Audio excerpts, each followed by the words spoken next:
This is Jack Rose, the host of Biz Reorg. We are back with an update as to what's going on in the world of energy and clean energy. A while back, Microsoft made a deal to get 3 Mile Island reopened because they needed power. They needed cheap power. Because let's face it, AI draws a lot of power. Northern Virginia apparently recognized that they didn't want to be left behind, being the heart of the data centers, and Amazon being there seems to be cutting a deal with Dominion and the governor being involved. And they are now looking at letters of intent to have modular nuclear brought into the state, and that's been announced this week. So we're looking at new nuclear coming in for the first time in the last 40 years to the United States. This is big news, it being new nuclear development in the United States. Internationally, as reported by a team from the BBC, Iceland is exploring the possibility of using magma to replace up to 20 power plants to generate electricity. This would be an absolute game changer. Complete carbon-free power from magma, greater than nuclear power, totally carbon-free, no waste to dispose of, available in locations around the globe. This isn't only being explored in Iceland, it's being explored in Japan, it's being explored in Africa and in various other places around the world. They just have to be closest in Iceland.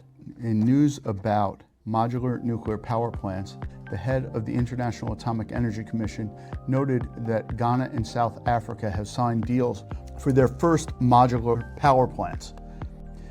Meanwhile, modular power plants are already operating in China and Russia.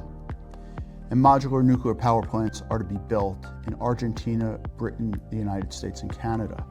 So this technology is not a new technology, or at least not a to-be-tested technology or unproven technology. It is a proven technology and operating technology. So as Virginia looks at it, the technology is in existence and one that the United States is already behind on. Given that other countries have already adopted it, if we are not to fall behind in a situation where energy in the United States will be well above the cost of that available internationally, we will need to make a decision. Will we adopt power at a competitive price, or will we fall behind? These are the choices we're going to have to make. The choice seems very straightforward. So stay tuned for further developments on this. We'll be monitoring what happens there. Why do we look at this? Well, the development of power, in particular inexpensive power, is most likely to disrupt what's happening not only in the United States, but around the world, because inexpensive power is likely to drive a nation forward. Whatever nation gets there first is going to probably have very, very fast industrial development and very, very fast growth.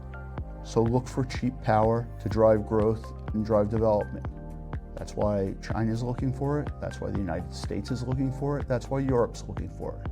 Every country is looking for cheap power for a reason. With cheap power comes growth. Stay tuned. We're Biz Reorg.